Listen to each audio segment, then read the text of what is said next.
Hello बच्चों, let's read the question. Out of pair of identical spring constant 240 newton per metre, one is compressed by 10 centimeter and the other is stretched by 10 centimeter. The difference in potential energy stored in two spring is. Here we have four options.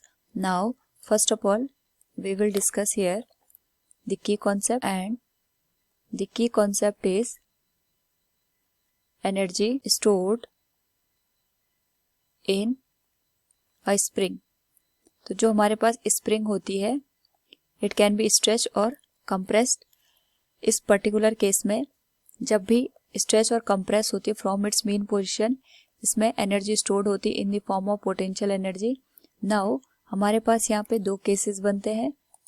For first case we will write here case first. जो हमारे पास k की value given है, spring constant, that is 240 newton per metre.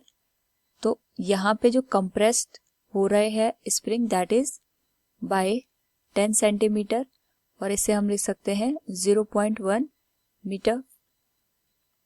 इस case में जो potential energy आएगी stored in a spring, that will be half के एक्स स्क्वायर, और वैल्यू हो जाएगी 1/2 240 इंटू 0.1 स्क्वायर. इसको सॉल्व करने पे we will get 1.2 joule. Now similarly अगर हम यहाँ पे केस 2 देखेंगे, तो केस 2 में हमारे पास स्प्रिंग कांस्टेंट आइडेंटिकल है 240 न्यूटन पर मीटर. यहाँ पे जो हमारे पास स्प्रिंग है, it is getting stretched by 10 centimetre. यानी अगर हम यहाँ पे देखें, एक्स की वैल्यू हो जाएगी 0.1 मीटर.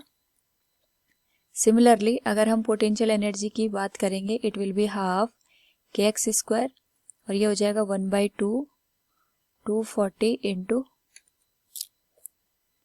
0.1 स्क्वायर. इसको सॉल्व करने पे इट विल बी 1.2 जूल. सो अगर हम यहाँ पे दोनों पोटेंशियल एनर्जी का डिफरेंस देखते हैं, क्योंकि दोनों की वैल्यू यहाँ पे सेम है, so the difference between two potential energy will be 1.2 joule minus 1.2 joule, it will be 0. So from the given question, the difference in potential energy stored in the two spring is 0. Option A will be the correct answer. Hope all you understood it. Thank you and best of luck.